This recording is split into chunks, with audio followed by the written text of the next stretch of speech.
Welcome to my channel, where I help you prepare for the worst-case scenarios. Today, we're talking about one of the most terrifying scenarios that humanity can face, a zombie apocalypse. A zombie apocalypse. In this video, we're going to cover some of the most important things that you need to know to survive in a world overrun by the undead. The first thing you need to know is that preparation is key. That's where the Zombie Apocalypse Survival Guide comes in. It's a comprehensive resource that will teach you everything you need to know to stay alive in a world where the dead have risen. So, let's begin. First, I read the headings and give a brief explanation for it, and then I go to read each chapter. Chapter 1. Introduction to the Zombie Apocalypse. The zombie apocalypse is a catastrophic event that can quickly bring down society. Understanding the origins of the outbreak and the behavior of the undead is crucial for your survival. This chapter will provide an overview of the zombie apocalypse, how it started, and what to expect. Chapter 2. Preparing for the apocalypse. The key to survival in the zombie apocalypse is preparation. In this chapter, we will discuss the essential supplies and equipment needed to survive the initial outbreak and the long-term effects. We will also go over how to secure your home and develop a plan for evacuation. Chapter 3. Navigating the apocalypse. When the zombie apocalypse hits, the world as we know it will come to an end. You must learn how to navigate the new landscape and avoid danger. This chapter will cover the basics of navigating through cities, rural areas, and abandoned buildings while avoiding zombies and other threats. Chapter 4. Finding and fortifying shelter.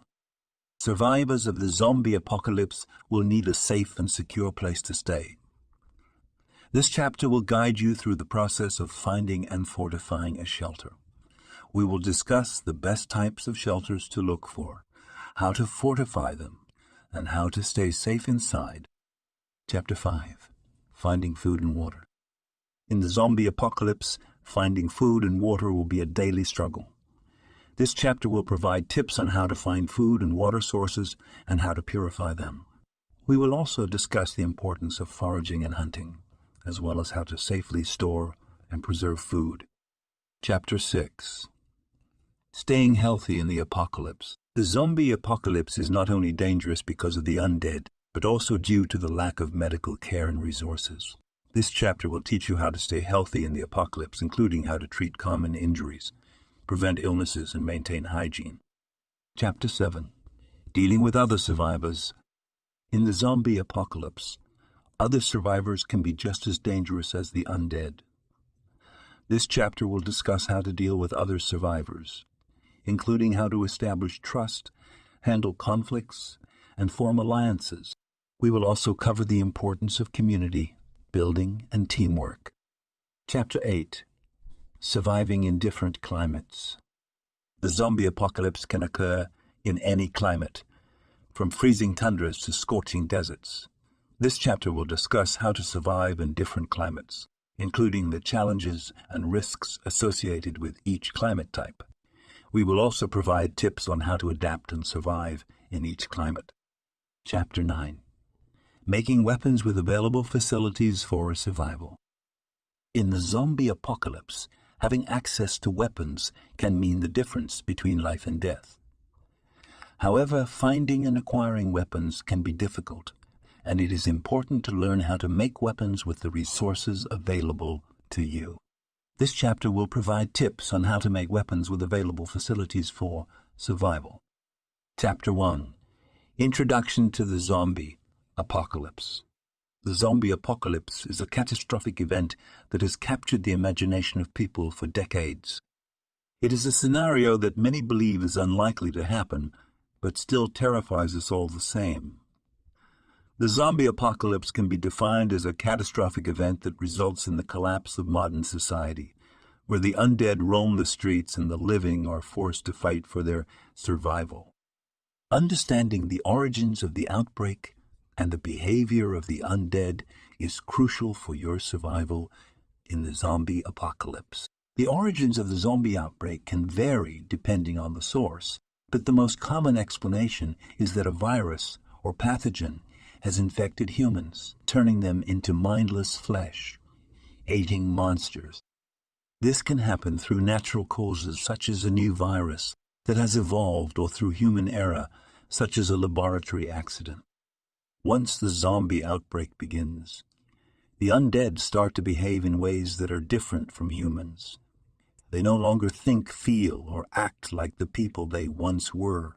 Instead, they become single-minded, driven by the need to feed on living flesh. They are not affected by pain, injury, or fatigue, and will continue to pursue their prey relentlessly, even if they are missing limbs or other body parts. Their movements are often jerky and uncoordinated, and they emit a distinct growling or moaning sound. The zombie apocalypse can bring down society quickly. The breakdown of society can happen in many different ways, including the loss of government control, the collapse of infrastructure, and the breakdown of social norms. The spread of the zombie virus can be rapid, and once the undead population grows large enough, it becomes nearly impossible to control. In the early stages of the zombie apocalypse, many people will likely be caught off guard and panic will ensue. This is why preparation is key to surviving the apocalypse. Having a plan in place for how to respond to the outbreak is critical, as well as having the necessary supplies and equipment to survive. This includes food, water, shelter, and weapons for self-defense. It is important to understand that the zombie apocalypse is not just a Hollywood fantasy. Real-life scenarios such as pandemics or natural disasters could potentially lead to a zombie-like outbreak. Therefore, it is essential to take the idea seriously and be prepared for any potential disasters. In conclusion, the zombie apocalypse is a catastrophic event that can quickly bring down society. Understanding the origins of the outbreak and the behavior of the undead is crucial for your survival. Being prepared and having a plan in place is critical for surviving the apocalypse. The zombie apocalypse may seem like a far-fetched scenario, but being prepared for any potential disaster is essential for survival. Chapter 2. Preparing for the apocalypse. The key to surviving the zombie apocalypse is preparation. In this chapter, we will discuss the essential supplies and equipment needed to survive the initial outbreak and the long-term effects. We will also go over how to secure your home and develop a plan for evacuation. The first step in preparing for the zombie apocalypse is to make sure you have enough supplies to last for a long period of time. This includes food, water, and medical supplies. It is recommended that you have at least a 3-month supply of non-perishable food and water for each member of your household. This will ensure that you have enough supplies to survive until a more permanent solution can be found. In addition to food and water, you will need to have medical supplies on hand to treat injuries and illnesses. This includes bandages, antiseptics, and over-the-counter medications. You may also want to consider stockpiling prescription medications if you or someone in your household has a chronic medical condition. Next, it is important to have the right equipment to protect yourself and your family. This includes weapons for self-defense such as guns or knives. It is important to have the necessary training to use these weapons safely and effectively. Other equipment that may be necessary includes flashlights, batteries, and radios. Once you have your supplies and equipment, it is important to secure your home. This includes boarding up windows and doors, as well as reinforcing walls and other areas that could be easily breached. You should also consider creating a safe room within your home that can be used as a secure location in case of an attack. If you are unable to secure your home or if the situation becomes too dangerous, you will need to have a plan for evacuation. This includes identifying safe locations that you can travel to, as well as having a route planned out to get there. It is important to have multiple evacuation routes in case one becomes blocked or unsafe to travel. Another important part of preparing for the zombie apocalypse is to develop a community. This includes building relationships with your neighbors and other survivors. Having a community can provide additional support, resources, and protection. You may also want to consider joining or forming a survival group to share resources and knowledge. In conclusion, preparing for the zombie apocalypse is essential for survival. This includes having the necessary supplies and equipment to survive for an extended period, securing your home, and having a plan for evacuation. Building a community can also provide additional support and protection. By taking the necessary steps to prepare, you can increase your chances of surviving the zombie apocalypse. Chapter 3. Navigating the Apocalypse. When the zombie apocalypse hits, the world as we know it will come to an end. You will need to learn how to navigate through the new landscape while avoiding danger. This chapter will cover the basics of navigating through cities, rural areas, and abandoned buildings while avoiding zombies and other threats. Navigating through cities during the zombie apocalypse can be challenging due to the high population density and the number of potential hazards. When traveling through the city, it is important to move quickly and quietly, staying in the shadows whenever possible.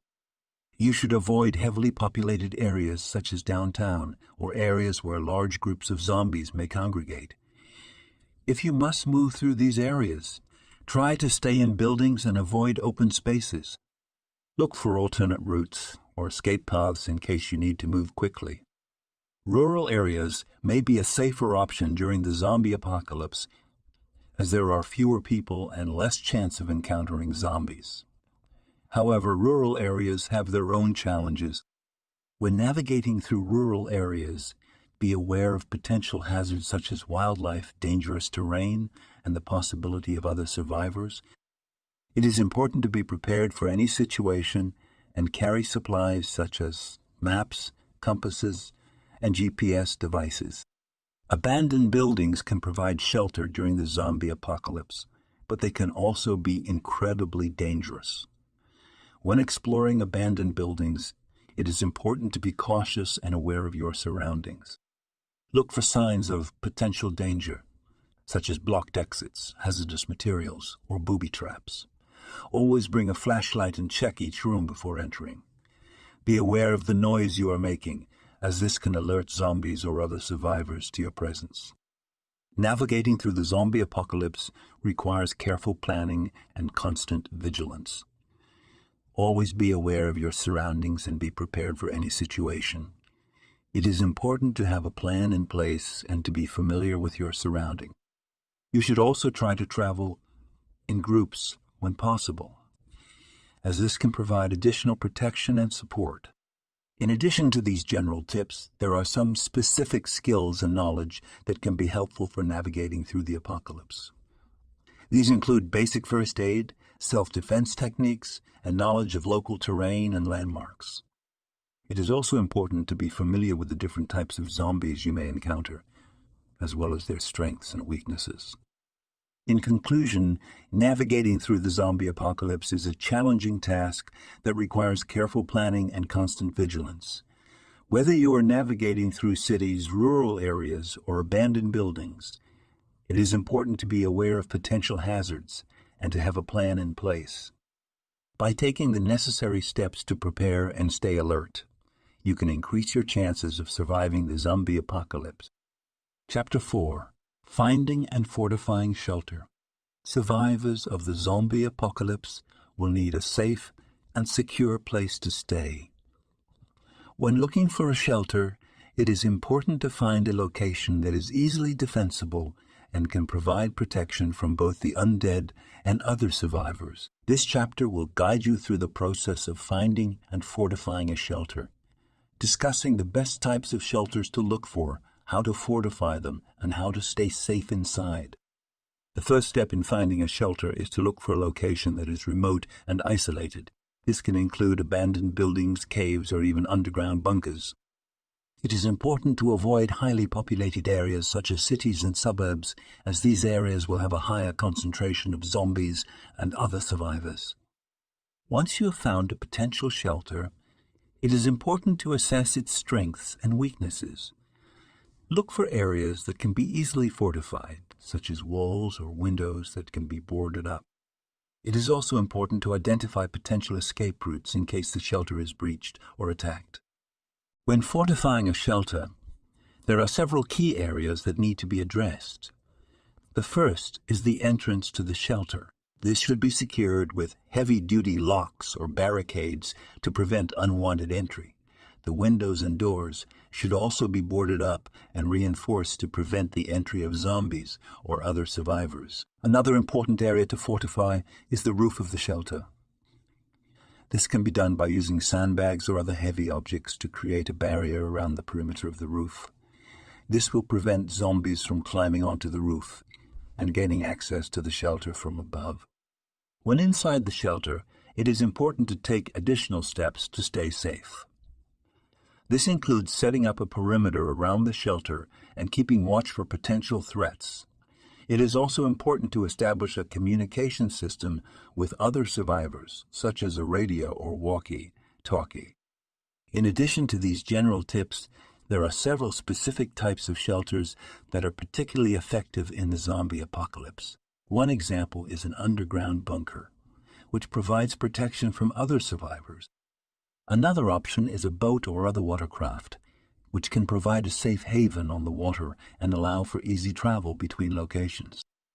In conclusion, finding and fortifying a shelter is crucial for surviving the zombie apocalypse.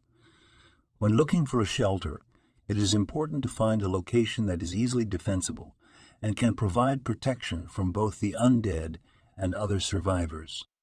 Fortifying the shelter involves securing entrances, reinforcing walls and windows, and establishing a perimeter around the shelter. By taking these steps, you can increase your chances of survival during the zombie apocalypse. Chapter 5. Finding food and water. In the zombie apocalypse, finding food and water will be a daily struggle.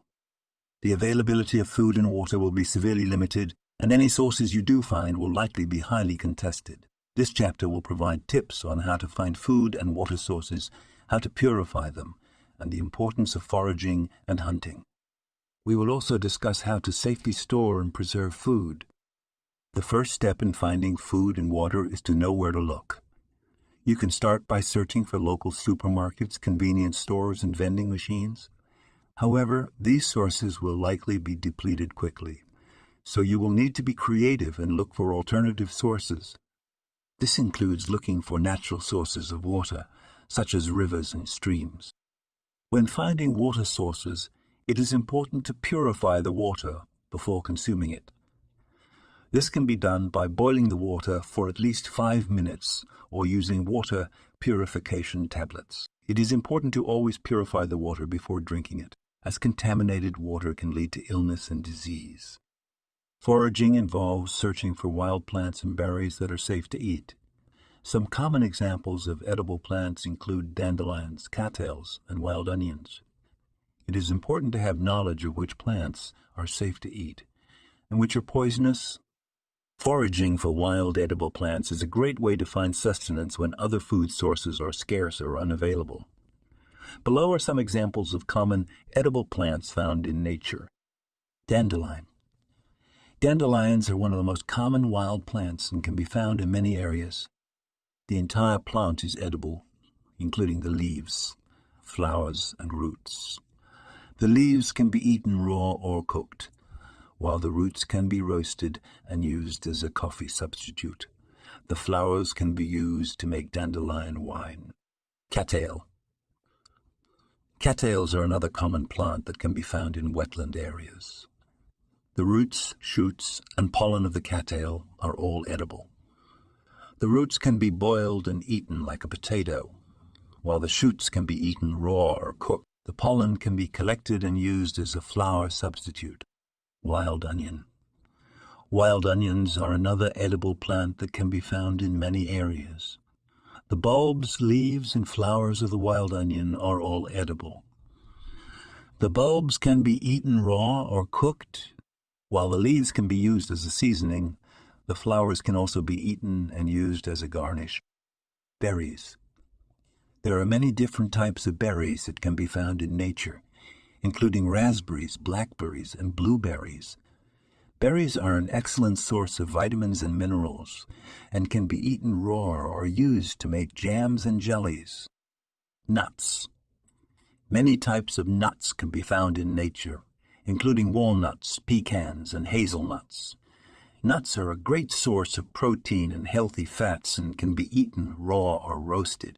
Pine needles. Pine needles are a good source of vitamin C and can be used to make tea. To make pine needle tea, simply steep the needles in hot water for several minutes. Wild grape. Wild grapes can be found in many areas and are a good source of vitamins and minerals. The fruit can be eaten raw or used to make jelly and wine. Acorns. Acorns can be found on many types of oak trees and are a good source of protein and carbohydrates. However, acorns are bitter and need to be processed before they can be eaten. To process acorns, they need to be soaked in water to remove the bitter tannins. When foraging for wild edible plants, it is important to have knowledge of which plants are safe to eat and which are poisonous. It is also important to avoid plants that have been sprayed with pesticides or other chemicals. Before consuming any wild plants, it is recommended to research and identify them first to avoid consuming poisonous plants. In conclusion, knowing how to find and identify wild edible plants can be a valuable skill in emergency situations such as a zombie apocalypse. By having knowledge of which plants are safe to eat, you can increase your chances of finding food and sustaining yourself during difficult times. There are some poisonous plants that are similar in appearance to edible plants, and it is easy to mistake them. Below are some examples of poisonous plants that are similar to edible plants found in nature. Poison hemlock. Poison hemlock is a poisonous plant that is often mistaken for wild carrot or Queen Anne's lace. The plant has fern-like leaves and a white lacy flower that looks similar to the wild carrot. However, the stems and leaves of poison hemlock have purple spots, which can help distinguish it from wild carrot. Poison hemlock is extremely toxic and can cause respiratory failure and death. Water hemlock. Water hemlock is another poisonous plant that can be mistaken for edible plants such as wild parsnip or wild celery. The plant has clusters of small white flowers and leaves that resemble those of wild parsnip and wild celery. However, the stems of water hemlock are hollow and have a distinct odor, which can help distinguish it from edible plants. Water hemlock is one of the most toxic plants in North America and can cause seizures and death. Poison ivy. Poison ivy is a common plant that can cause a painful skin rash upon contact. The plant has three pointed leaves that are similar in appearance to many edible plants, such as blackberry and raspberry leaves. However, the leaves of poison ivy are glossy and have a distinctive oil that can cause a skin reaction. To avoid contact with poison ivy, it is important to wear protective clothing and gloves when foraging in areas where it may be present. False morel.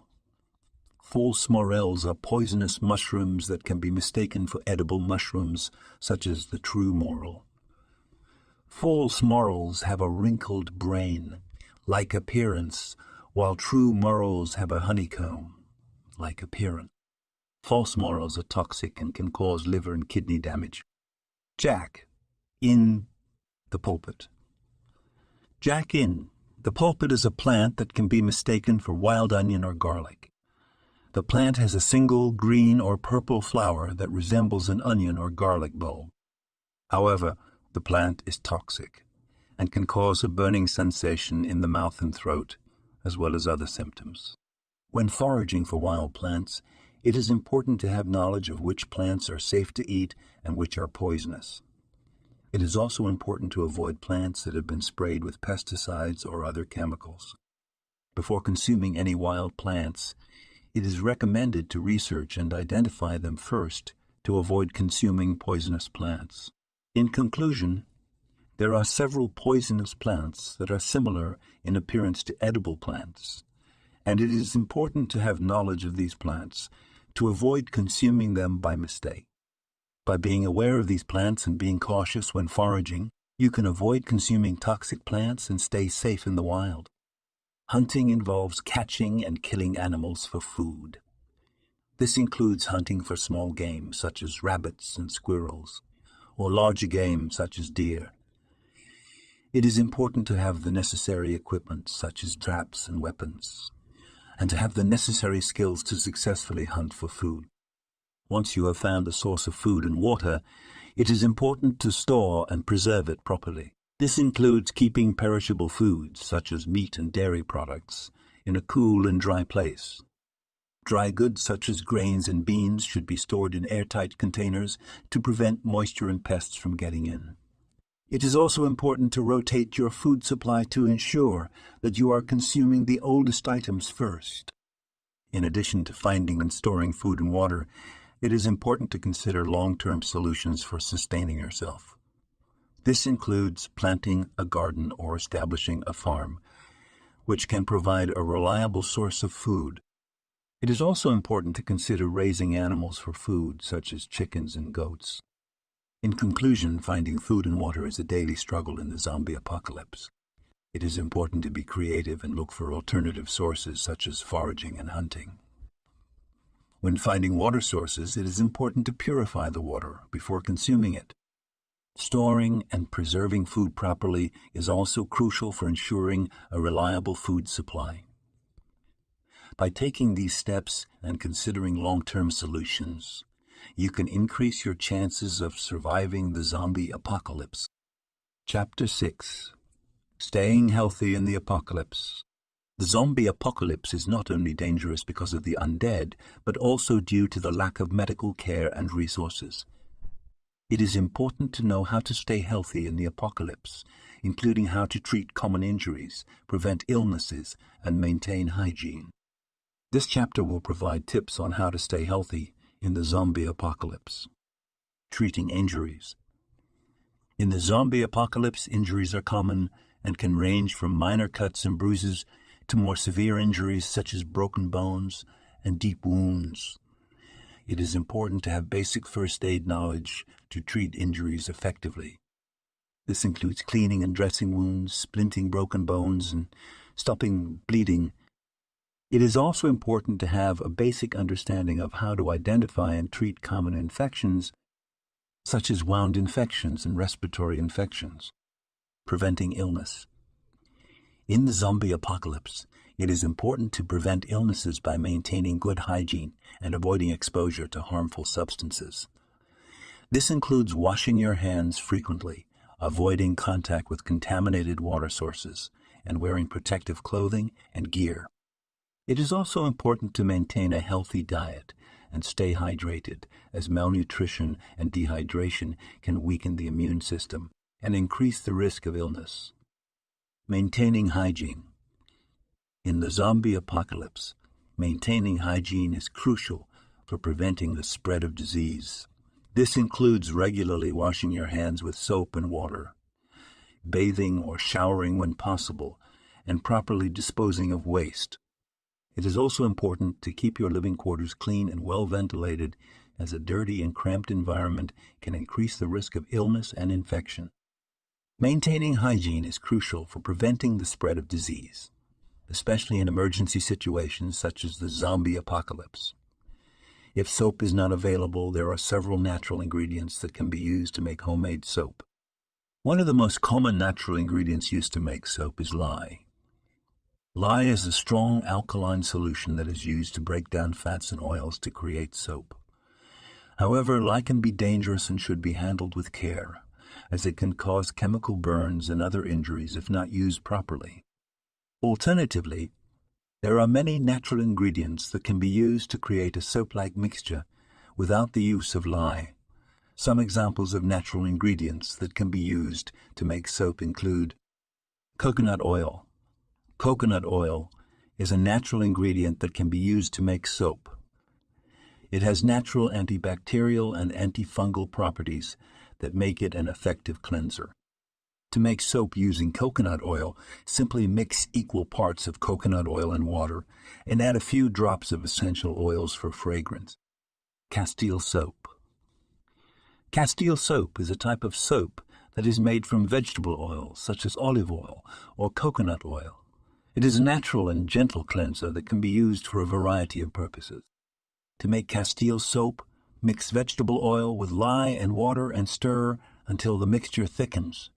Add essential oils for fragrance if desired. Baking soda. Baking soda is a natural ingredient that can be used to make a paste, like mixture that can be used to clean and deodorize the skin. To make a baking soda paste, simply mix baking soda with water and apply it to the skin as needed. Apple cider vinegar. Apple cider vinegar is a natural ingredient that can be used to clean and deodorize the skin.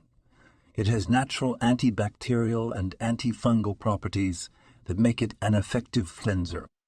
To use apple cider vinegar as a soap substitute, mix equal parts of vinegar and water and apply it to the skin with a cloth. In conclusion, maintaining hygiene is important for preventing the spread of disease, and if soap is not available, there are several natural ingredients that can be used to create soap-like mixtures.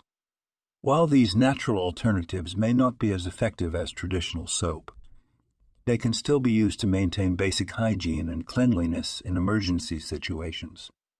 It is important to research and understand the properties of each ingredient and to use them safely and appropriately to avoid any adverse effects, utilizing natural remedies. In the absence of medical care and resources, natural remedies can be used to treat common ailments and injuries.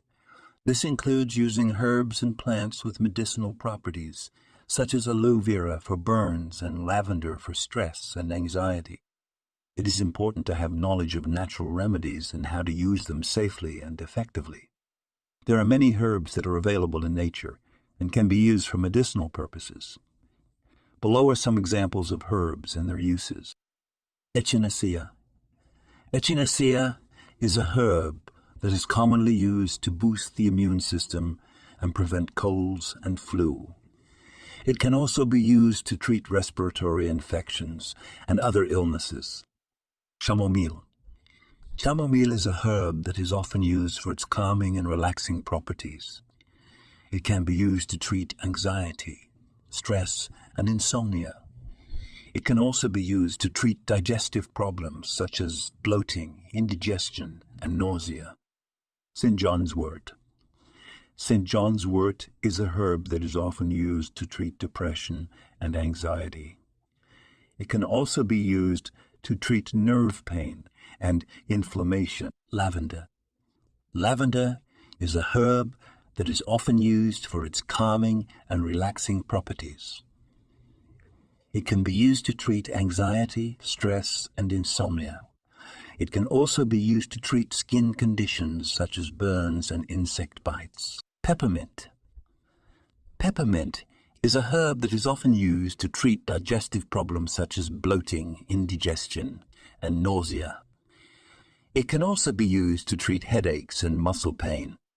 Ginger. Ginger is a herb that is often used to treat digestive problems such as nausea and vomiting. It can also be used to treat inflammation and pain. Sage. Sage is a herb that is often used to treat sore throat and respiratory infections. It can also be used to treat digestive problems such as bloating, indigestion, and nausea. It is important to note that while these herbs have been traditionally used for medicinal purposes, their effectiveness has not been scientifically proven in many cases. It is also important to use caution when using herbs, as some herbs can interact with medications and cause adverse effects. Maintaining mental health. In the zombie apocalypse, mental health can be just as important as physical health. The stress and trauma of the apocalypse can lead to mental health issues such as anxiety and depression. It is important to maintain a positive mindset and to find healthy ways to cope with stress, such as exercise, meditation, and social support. Preparing for emergencies. In the event of a medical emergency, it is important to have a basic understanding of emergency medical procedures and to have a well-stocked medical kit. This includes items such as bandages, antiseptics, painkillers, and other medical supplies. In conclusion, staying healthy in the zombie apocalypse is crucial for survival. By knowing how to treat injuries, prevent illnesses, maintain hygiene, utilize natural remedies, maintain mental health, and prepare for emergencies, you can increase your chances of staying healthy in the apocalypse. It is important to have a basic understanding of medical care and resources, and to be prepared for any medical emergencies that may arise. With these tips and knowledge, you can stay healthy and resilient in the face of the zombie apocalypse. Chapter 7. Dealing with other survivors. In the zombie apocalypse, other survivors can be just as dangerous as the undead. It is important to know how to deal with other survivors, including how to establish trust, handle conflicts, and form alliances. This chapter will provide tips on how to deal with other survivors and how to build a community in the zombie apocalypse. Establishing trust. In the zombie apocalypse, trust is a valuable commodity. It is important to establish trust with other survivors to form alliances and work together. This can be achieved by being honest, reliable, and consistent in your actions. It is also important to show empathy and understanding towards other survivors and to treat them with respect and dignity. Handling conflicts.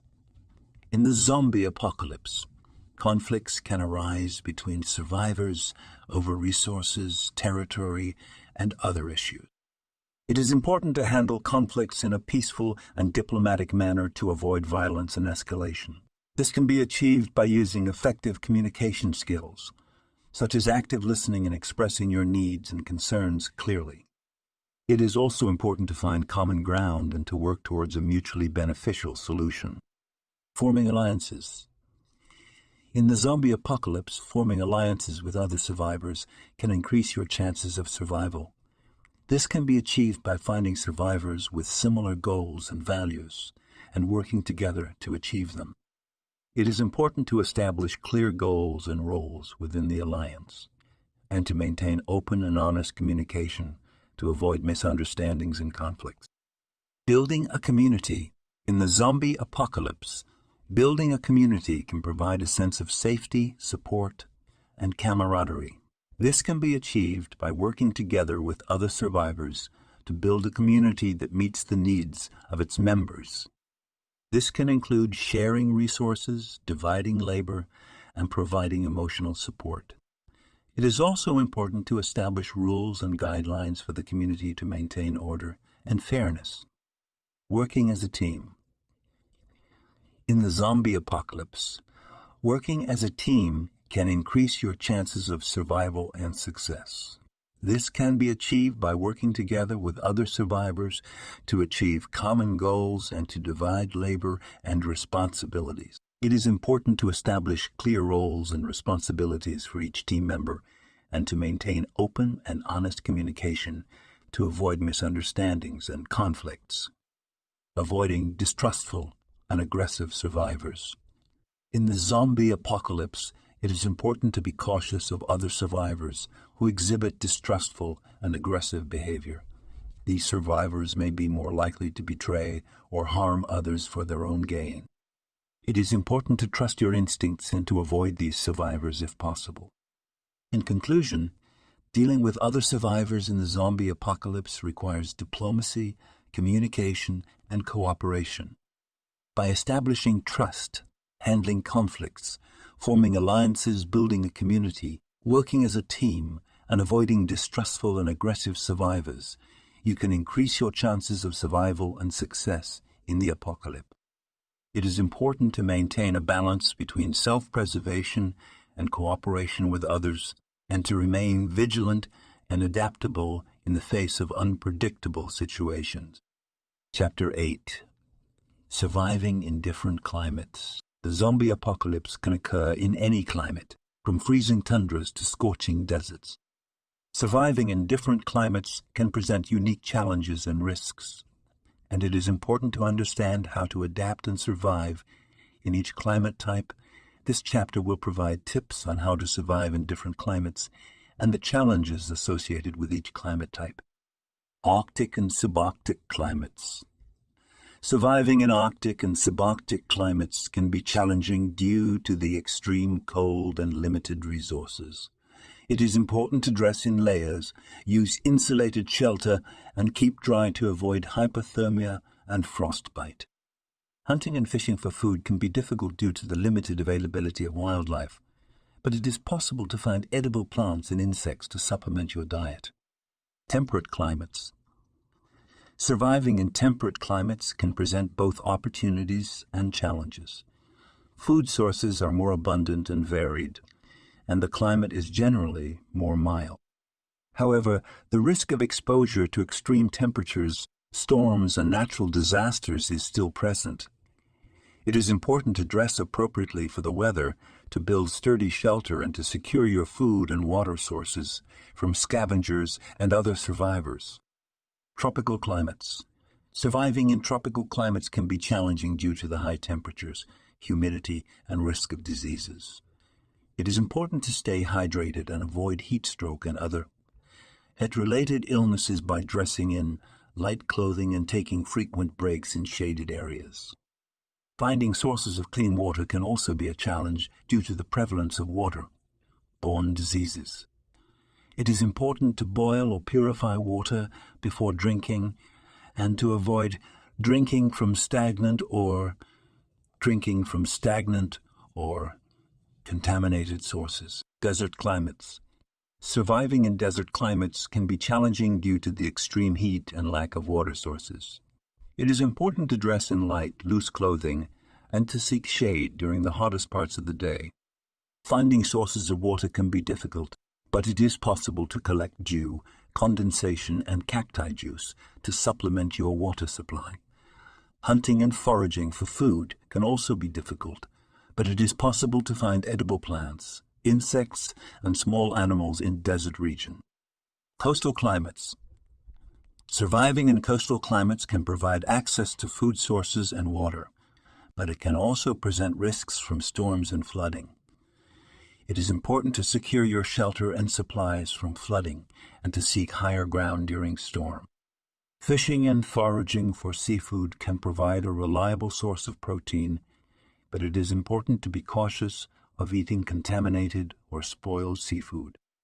In conclusion, surviving in different climates in the zombie apocalypse requires adaptability, resourcefulness, and a willingness to learn and adapt to new challenges. By understanding the challenges and risks associated with each climate type, and by taking steps to adapt and survive, you can increase your chances of survival in any climate. It is important to stay informed, to be flexible, and to be prepared for the unexpected.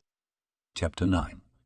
Making weapons with available facilities for survival. In the zombie apocalypse, having access to weapons can mean the difference between life and death.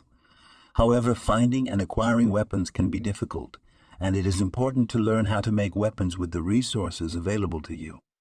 This chapter will provide tips on how to make weapons with available facilities for survival. Basic tools.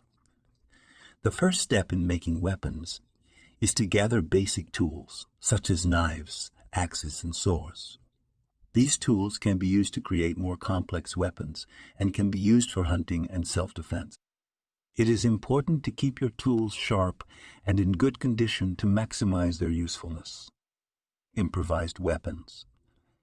Improvised weapons can be made from a variety of materials such as wood, metal, and plastic. These weapons can be used for hunting and self-defense and can be made quickly and easily.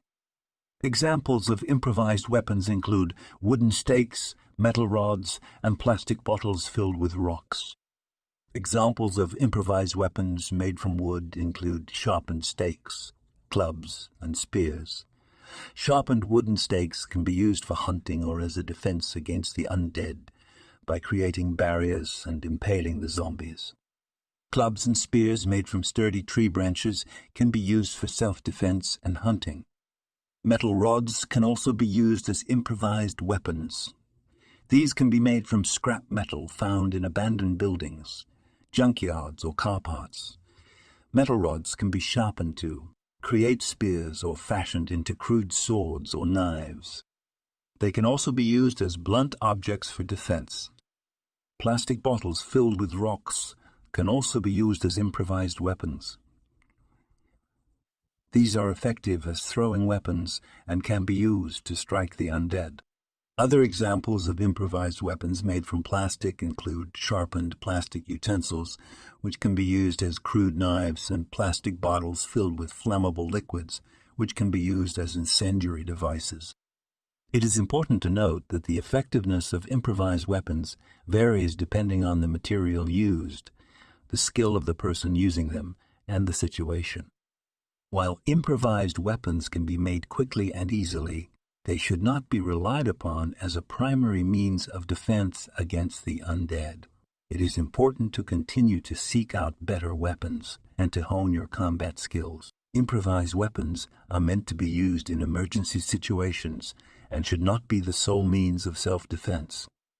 In conclusion, improvised weapons can be a valuable resource in the zombie apocalypse. They can be made quickly and easily from materials found in the environment and can be used for hunting, self-defense, and even offense. However, it is important to remember that they should be used as a last resort and that they are not as effective as dedicated weapons.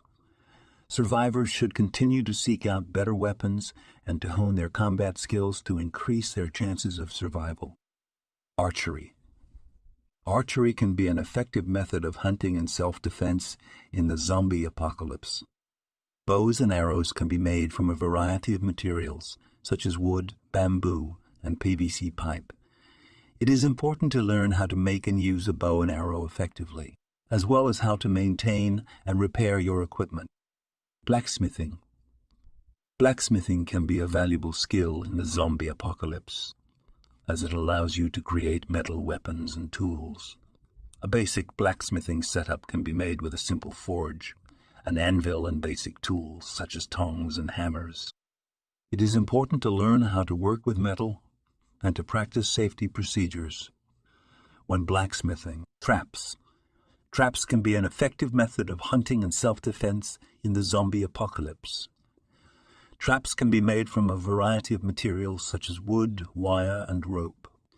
It is important to learn how to make and set traps effectively, as well as how to identify and avoid traps set by others. Chemical weapons. Chemical weapons such as pepper spray and homemade tear gas can be an effective method of self-defense in the zombie apocalypse. These weapons can be made from a variety of materials, such as chili peppers and household chemicals. It is important to learn how to make and use chemical weapons safely, as well as how to store and transport them properly. In conclusion, making weapons with available facilities for survival in the zombie apocalypse requires creativity, resourcefulness, and a willingness to learn new skills. By utilizing basic tools, creating improvised weapons, learning archery, blacksmithing, setting traps, and making chemical weapons, you can increase your chances of survival in a world overrun by the undead. It is important to practice safety procedures and to be aware of the risks and limitations associated with each type of weapon. With the right mindset and skills, you can become a master of survival in the zombie apocalypse. Survival in the zombie apocalypse.